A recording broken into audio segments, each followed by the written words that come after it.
2024 दिसंबर में हम आचार्य जी से मिले थे और इन्होंने जो बातें हमें बताई थी वो काफ़ी हद तक नहीं बल्कि सही ही हुई थी। और आज फिर से हम आ गए आचार्य जी के पास। सो नमस्ते आचार्य जी। जय माता दी। जय माता दी। सबसे पहले बताइए आप कैसे हैं? मैं ठीक हूँ, आप कैसे हैं? मैं भी बढ़िया हूँ। आप तो काफ़ी ट्रैवल करते हैं। जी जी बिल्कुल। तो आचार्य जी, मुझे याद है कि हमने दिसंबर में बात करी थी जी। और बिग बॉस पे चर्चा हो रही थी जी और वहाँ आपने बताया था कि करण और विवियन ये जी। टॉप 2 के लिए फिक्स हैं जी और आपकी कही हुई एक एक बात सत्य हुई और जी। वो लोग गए। जी। तो ये क्या अंदाजा पहले से ही परफॉर्मेंस बेस्ड था, किस तरह से आपने लगा लिया था? देखिए, बहुत ही उत्तम प्रश्न है और हमारे गुरुजन बंधुओं ने बोला है कि जो बात दवा से हो न सके वह बात दुआ से होती है। मिल जाए अगर कोई काबिल तो बात खुदा से होती है। कहने का तात्पर्य है कि एक आचार्य, एक ज्योतिषाचार्य अगर किसी पे एनालिसिस करता है और उसका ऑरा चेक करता है, उसके फेस रीडिंग करता है, उसके जन्म पत्रिका का मूल्यांक देखता है, नामांक देखता है, भाग्यांक देखता है, किसी भी भविष्यवाणी को करना इतना आसान नहीं है। और आप तमाम लोगों के माध्यम से मैं बताना चाहता हूँ कि आप सब जब उस समय पूछ रहे थे, हमने कहा टॉप 2 तो हम बता दे रहे हैं, लेकिन विनर कौन होगा अभी थोड़ा सा इंतजार करना होगा। और आपके माध्यम से हमने बोला था कि विनर इन दोनों में से ही कोई होगा। जी जी जी बिल्कुल। ऐसा आप सबके और दिल की गहराइयों से जो हमारे मीडिया ने हमको, आप सब ने जो इतना प्रोत्साहन दिया और इतना, क्योंकि कोई भी काम आप करते हैं और उसका अप्रिशिएशन मिल जाता है तो आपको बहुत अच्छा लगता है, उस कार्य को करने में और सफलता का योग बनता है जी। जैसा कि हमने उनकी पत्रिका का विश्लेषण किया, एक योग होता है कि जब आप चुनाव, बहुत सारे लोग लड़ते हैं और बहुत सारे, अभी क्योंकि चुनाव का भी समय चल रहा है, दिल्ली में चुनाव हो रहे हैं, लेकिन अगर आप उनके भविष्यवाणी को कर रहे हैं, आप तुक्के में कोई भविष्यवाणी नहीं करते हैं, आप कॉन्फिडेंस में अगर कोई भविष्यवाणी कर रहे हैं, क्योंकि हम ईश्वर नहीं है, एक शास्त्र का हम पढ़ाई करते हैं, एक अध्ययन करते हैं, उस शास्त्र के अध्ययन के आधार पर कोई भविष्यवाणी किसी की बताई जाती है। कई लोगों के जीवन में क्या होता है कि उनका भविष्य कैसा होगा। अभी जितने बच्चे खेल रहे थे सबका बहुत अच्छा था और सबने फेम पाया है बिग बॉस के शो में, सबको कुछ ना कुछ प्राप्त हुआ ही है, लेकिन एक ऑरा देखा जाता है और प्लस एक स्टार्स देखा जाता है कि वर्तमान में अगर इस समय के अंदर कोई व्यक्ति का विनर अनाउंस होगा तो उसमें ये देखना है कि कौन से व्यक्ति का स्टार्स 100 डिग्री में है या 100% उसको उच्च कोटि का राजयोग दे रहे हैं। राजयोग तो सबको देते हैं, लेकिन एक उच्च कोटि का राजयोग होता है, उस उच्च कोटि के राजयोग कर देकर के आप किसी का भविष्यवाणी आप बताते हैं। तो जो आप सबने पूछा, मीडिया बंधुओं ने पूछा, आपने पूछा, हमने जो उनकी कुंडली को हमने देखा और उस समय के जो ऑरा था उसको हमने देख के आपको बता दिया कि टॉप 2 में ये दोनों रहने वाले। ये दोनों तो रहे हैं। इस बार का जो बिग बॉस रहा है ना आचार्य जी, वो बहुत ही अप डाउन रहा है। स्टार्टिंग में जैसा कि हमने पिछली बार भी डिस्कस किया था कि विवियन सबके लाडले थे, चैनल के लाडले तो ही, जनता के भी लाडले कहीं ना कहीं बन गए थे। लेकिन जब एंड आया तो पूरा मामला पलट गया और जो सिद्धार्थ शुक्ला से विवियन की तुलना की जा रही थी वो भी पलट गया और लोगों ने करण की तुलना सिद्धार्थ शुक्ला से करना शुरू कर दिया। तो ये बड़ा उतार चढ़ाव वाला मौसम था ये बिग बॉस का। बहुत ही प्यारा प्रश्न है और बहुत ही सरल प्रश्न है, इसको दोनों को समझना बहुत आवश्यक है। देखिए, हमने बोला था कि जो 2024 था, किसका वर्ष था? शनि का। जी, मुझे याद है। शनिदेव जी, आपके अंदर पेशेंस कितना है, आपके अंदर धैर्य कितना है, और धैर्य में जो संघर्ष कर लेता है उसके जीवन में सफलता का योग बना देते हैं। हमने क्या बोला था कि आपने जो संघर्ष किया है, रिजल्ट कुछ भी चेंज हो सकता है। मैंने एक वर्ड बोला था कि टॉप परसेंटेज जो है विवियन के बहुत अच्छे थे, उस समय शनि जी का वर्ष था, लेकिन मैंने एक चीज बोला था कि आप देख लीजिएगा, कोई बहुत ही सरल व्यक्ति के जीवन में सफलता का योग बन सकता है। और मैंने एक चीज और बोला था, आपके माध्यम से बताना चाहता हूं, मैंने बोला था कि मंगल उसके जीवन में सफलता का योग बनाता है जो संबंध की वैल्यू करते हुए आगे बढ़ता है। तो कहीं ना कहीं इसमें हमारे सब लाडले हैं और हम सबको प्रेम करते हैं। मैं किसी के लिए ऐसा नहीं बोलना चाहता हूं, लेकिन जो योग बना, वो चाहे बिग बॉस की टीम या जो उनके दर्शक या जो मीडिया जो स्नेह दिया, वो उनके स्टार्स के माध्यम से। अगर आप मुझे प्रेम दे रहे हैं तो मेरे स्टार्स में आप देखा होगा कि आपकी मेरी मुलाकात होगी और एक मेरा एपिसोड बहुत हिट होने जा रहा है या फ्लॉप होने जा रहा है, ईश्वर के हाथ में है। और उस तमाम चीजों का विवेचन करना बहुत आवश्यक है। जब वो शो प्रारंभ हुआ और जब आप हमसे इंटरव्यू लिए थे तो उस समय के स्टार्स विवियन के बहुत अच्छे थे, लेकिन मैंने एक चीज बोल दिया था, इन दोनों में से कोई सफल होगा और साथ में मंगल आपके जीवन में सफलता का जो तब देगा जब मित्र के साथ, भाई के साथ कोई आप या कोई संबंध में अगर आप छल नहीं करते हैं तो आपके जीवन में सफलता का योग बना देगा। यह जो पिछले कई वर्षों से संघर्ष कर रहे हैं, यह जो 2025 है उनके जीवन में सफलता का द्वार खोल देगा। ये आपने हमारे ही इंटरव्यू में बोला था, मुझे पूरी तरह से याद है। आपने ये भी बोला था कि जनवरी के कुछ दिनों तक संघर्ष अभी रहेगा क्योंकि मंगल का प्रवेश शनि में रहेगा। ये सारी बातें आपने की थी। और आचार्य जी, अभी ये भी लोग बोल रहे हैं कि करण डिजर्व करता था, उसने लाइफ में बहुत स्ट्रगल किया था और उसका ड्यूज बचा था। मतलब करण ने बहुत सारे शोज किए लेकिन कभी वो उतना हाईलाइट नहीं हो पाया, कभी उसको उतनी फेम नहीं मिला उतना जितना उसे चाहिए था, लेकिन बिग बॉस के थ्रू उसे मिल रहा है। जी बिल्कुल। आप हमारे उत्तर में ही आप अपने उत्तर को ढूंढ सकते हैं। जी कि शनिदेव जी ने जो संघर्ष कर लिए हो, और संघर्ष के बाद जो मंगल आ रहे हैं, जो आपने जितने भी आपने एग्जाम दिया है, जितने भी आपने संघर्ष किया है, मंगल जैसे आएंगे। अगर आपने सादगीपूर्ण अपने एग्जाम को दिया है, 100% सफलता आपको इस वर्ष में करण ही क्या, बहुत जो मेरे दर्शक है, जो आपके मीडिया के लोग फॉलो करते हैं, आपको जानते हैं, आपको देखते हैं, उन तमाम लोगों को बताना चाहता हूँ, डरने की आवश्यकता नहीं है। अगर आप नीति पूर्वक अपने कार्य को कर रहे हैं तो विश्वास मानिए, मंगल आपके जीवन में मंगल ही मंगल करते चले जाएंगे। लेकिन अगर आपने किसी के साथ छल किया, पाखंड किया, अन्याय किया, किसी को नीचा गिराया या किसी के संपत्ति भूमि पुत्रो यमाग्रजः, भूमि का हरण कर लिया, किसी के संतान को पीड़ा पहुंचा दिया, किसी की आत्मा को पीड़ा पहुंचा दिया, किसी संबंध में आपने छल किया, तो मंगल महाराज जी आपके जीवन में अमंगल करेंगे, आपके जीवन की जो सफलता है उसको समाप्त कर देंगे। ये मित्रता बहुत बड़ा विषय है जी। क्या कहना चाहेंगे? छल कपट, आप पहचान नहीं पाते हैं कि कौन आपका मित्र है और कौन आपका शत्रु जी। तो इससे कैसे डील किया जाए? देखिए, मित्रता अगर किसी को देखना है, हमारा जो सनातन धर्म है, हर संबंध को, हर कैरेक्टर से हमें कुछ न कुछ मैसेज मिलता है। अगर मित्रता का कभी भी व्याख्यान आएगा, अगर मित्रता के बारे में कोई जानकारी प्राप्त करना चाहता है तो कृष्ण और सुदामा की मित्रता को देखना होगा।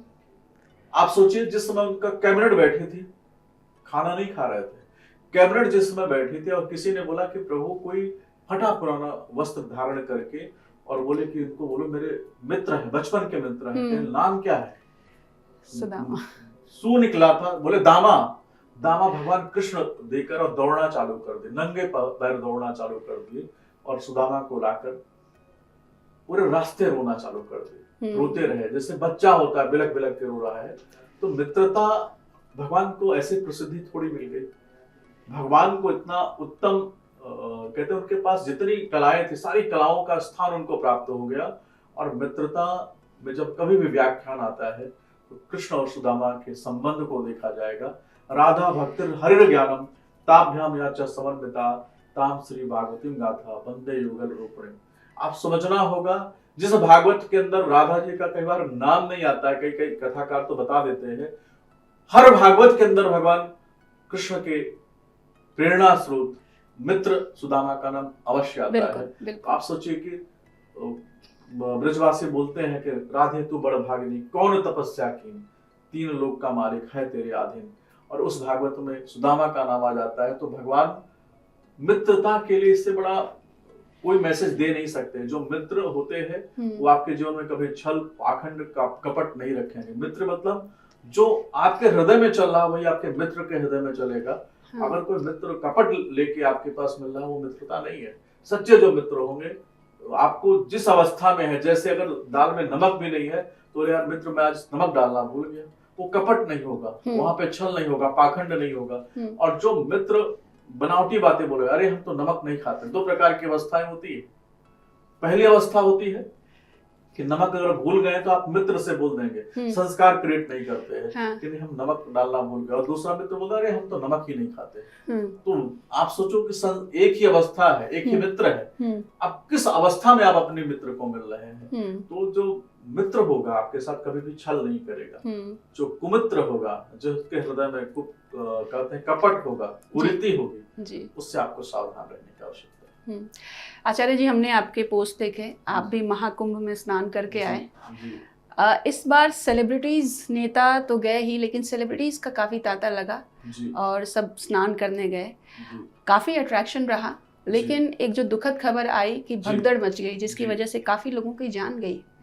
ये काफी मतलब दुखद था और लोग इसको सहन नहीं कर पा रहे हैं कि ऐसा कैसे हो गया, और कितनी भीड़ जा रही है करोड़ों में। सो किस तरह से देखते हैं आप इसको? देखिए, बहुत पीड़ा का विषय है, और कभी भी कोई राजा, उस प्रदेश के राजा हमारे बाबा योगी आदित्यनाथ जी हैं, उन्होंने दिन रात मेहनत किया इस पे। कुछ अधिकारियों की लापरवाही या कुछ चीजें रही है, इस पे थोड़ा सा आगे सोचने का विषय, और सरकार को भी सबक लेना चाहिए कि जब कोई पावर से हम अलग हो जाते हैं, जो कोई पावर से, जैसे कोई चीज है हमारे घर में, उदाहरण दे रहा हूँ कि एक अवस्था है, 10 लोगों के अरेंजमेंट की व्यवस्था है, तो हम घर के लोग उसको मैनेज कर लेते हैं जी। लेकिन कई बार 500 लोग आ गए तो उसमें हम पड़ोसी की भी सहायता लेते हैं, मदद लेते हैं। ये धर्म का युग चल रहा है और धर्म का पर्व चल रहा है। 144 वर्ष के बाद यह महापर्व आया है। जो आसपास के लोग हैं, इसमें कोई पार्टी पक्ष और विपक्ष को देखने की आवश्यकता नहीं है। ये सब के उत्थान का समय चल रहा है, इसमें कोई राजनीतिक चर्चा नहीं होनी चाहिए।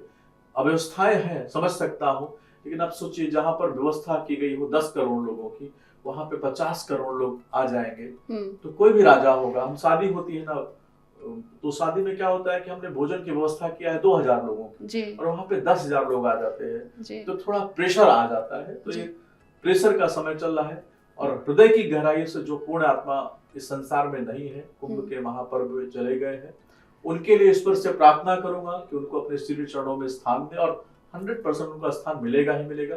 और दूसरी चीज क्या है, अगर कुछ मोक्ष में कुछ रुकावट हो तो उनको राजा के समान जीवन दे, उनके परिवार में इतनी ताकत दे कि वो धर्म के लिए जो इतनी बड़ी पीड़ा उनके जीवन में आई है, उनसे प्रतापी व्यक्ति कोई हो नहीं सकता है। क्योंकि आप धर्म के लिए जा रहे हो, वहां पर आपके जीवन में कोई हादसा हो जा रहा है, और उस पीड़ा को आप सह के भी आप धर्म को मान रहे हैं।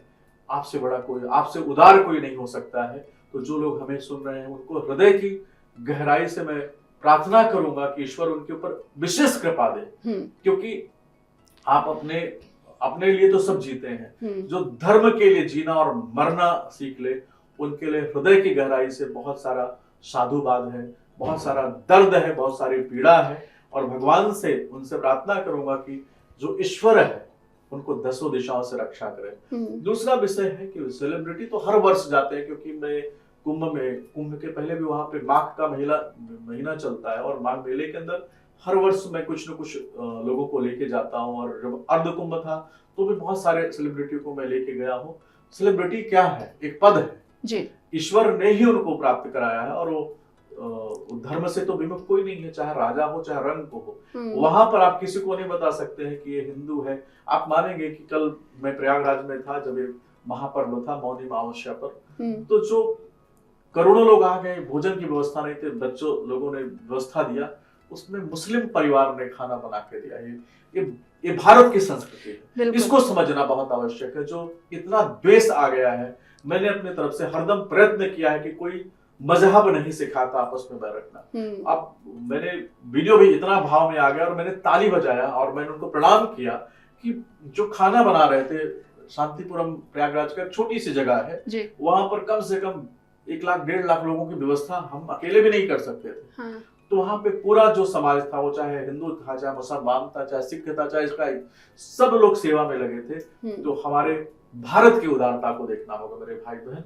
अगर आप भारत की उदारता देखते हैं तो आप इस अच्छे समाज की स्थापना करते हैं। कोई बुरा नहीं होता है, चाहे मैं ब्राह्मण कुल में जन्म लेने के बाद भी मेरी कुरीतियां हो सकती है, मेरे अंदर बुराइयां हो सकती है, और कहीं सामान्य परिवार में जन्म लेने के बाद भी आप उत्तम हो सकते हैं। आप वाल्मीकि महाराज जी की स्थिति को देख लीजिए, आप रावण की स्थिति को देख लीजिए। तो जिसको ज्ञान होना है, जिसको ईश्वर की कृपा होनी है, वो दसों दिशाओं से कहीं से भी आ सकती है। तो उन्होंने सेवा दिया। और कुंभ जो महापर्व आया है, गंगा दर्शनार्थे मुक्ति, आप नहीं पहुंच पा रहे हैं, अगर महापर्व पर अपने घर बैठकर भी मन से, मन रूपी गंगा को आप स्नान करते हैं तो भी आपको पुण्य फल प्राप्त हो रहा है। मौनी अमावस्या थी या जैसे बसंत पंचमी आ रही है, इस महापर्व और महापर्व पर भी नहीं कर पा रहे हैं, तो 26 फरवरी के पहले एक दिन कुंभ के नाम अपने घर बैठ करके थोड़ा गंगा जल डाल करके ऐसा फील अपने हृदय में रखें कि आप संगम पर बैठे हैं। तो कहते हैं अब पवित्रो वा, आप अपनी आत्मा को पवित्र कैसे करें। तन को पवित्र तो हर व्यक्ति कर सकता है। आप गंगा स्नान करने चले गए और हृदय में बहुत सारे निगेटिव थॉट्स है, बहुत सारे बुरे विचार हैं, तो ऐसे गंगा स्नान करने का कोई प्रभाव आपके जीवन में नहीं मिलने वाला है। लेकिन आप घर पर भी बैठे हैं, अपने हृदय से अपनी आत्मा को स्नान करके, जो निगेटिव चीज क्या है, जो पढ़ित सरिस धर्म नहीं भाई, पर पीड़ा नहीं समझ माई। गोस्वामी जी ने कितनी सरलता से लिखा है। किसी ने पूछा कि धर्म क्या है, अधर्म क्या है, तो गोस्वामी जी ने बहुत सरलता से बोल दिया, किसी को पीड़ा देना, किसी को दर्द देना, यही पाप है, और किसी के दर्द को खत्म करना यही पुण्य है। तो ये जो भारत भूमि है, देवताओं की भूमि है, ईश्वर की भूमि है, महादेव की भूमि है। आप तमाम लोग कुंभ के महापर्व में अपने घर से सम्मिलित होकर के, इस महापर्व के आयोजन में आप सम्मिलित होकर के, जो आपसे हो सके आस पड़ोस में यज्ञ का विधान बताया गया, दान का विधान बताया। अगर आपके आस पड़ोस में कोई व्यक्ति बहुत पीड़ित है, परेशानी में है, उसको दान कर दीजिए और उसको उसकी पिक्चर जरूर डालिए। बहुत सारे लोग बोलते हैं नहीं डालिए, लेकिन मैं बोलूंगा डालिए। इसलिए डालिए कि आपको देख करके 10 लोग को भी प्रेरणा मिलती है। तो ये जो धर्म युग है ना, ये और बढ़ता चला जाएगा। तो कुंभ के महापर्व पर आप जितने भी लोग इस धर्म को मानते हैं, वैसे तो सनातन धर्म तो कहते हैं जो सत्य है वही सनातन है। तो सनातन का किसी के कहते हैं ना, सनातन क्या बोलता है, सर्वे सुखिना भवन्तु सर्वे सन्तु निरामया। हम महादेव से प्रार्थना क्या करते हैं, कल हमने यही प्रार्थना किया कि प्रभु आपकी भक्ति हम पर मिले, और आपकी भक्ति के द्वारा मैं आपको हाथ जोड़ रहा हूँ, इस संसार के सभी लोगों के जीवन की जो पीड़ा इसको दूर कर दीजिए। यह कुंभ है भैया। तो कुंभ को आप समझ गए होंगे कि अगर आप जा रहे हैं तो बहुत अच्छी बात है, नहीं जा पा रहे हैं तो गंगा जल थोड़ा सा एक बाल्टी में डाल के स्नान कर लीजिए, और उस दिन ऐसा नियम ले लीजिए कि आज आप कुंभ क्षेत्र में हैं, आज आप गलत नहीं बोलेंगे, किसी का गलत नहीं करेंगे, आप धर्म का जितना हो सकता है आप आज धर्म की चर्चा में रहेंगे। और आपके द्वारा कोई पड़ोसी आपसे नाराज बैठा है कई सालों से, उस पड़ोसी को जाके गले लगा लेंगे, उससे माफी मांग लेंगे, उसको माफ कर देंगे। यही महाकुंभ है। आचार्य जी आपने बहुत अच्छा बताया। अगर आप इजाजत दे तो मैं एक और चीज आपसे पूछना चाहूंगी। जब मैं आपसे बात करती हूँ तो मुझे सीधा एकदम छवि नजर आती है पंकज त्रिपाठी की। जी। बहुत लोगों ने आपको बोला होगा, मैं कॉन्फिडेंट हूँ इस बारे में। तो एकदम कभी आपको ऐसा लगा है कि कभी जब आपने पंकज त्रिपाठी का कोई शो देखा होगा, कोई मूवी देखी होगी, या फिर? मैं पहले तो इसको नोटिस नहीं करता था, लेकिन मैंने नोटिस किया तो एक बार फ्लाइट में पंकज भाई मिल गए थे, तो उनको बोला कि आपका मेरा ऐसा बोला जाता है कि हम दोनों भाई हैं। हाँ। और बहुत सारे लोग बोलते हैं कि आपकी औरा भी उनसे मिलती है, वो तो बहुत विशेष व्यक्ति है, ईश्वर की विशेष कृपा है, लेकिन उनके साथ तुलना करना है मेरे सौभाग्य की बात है।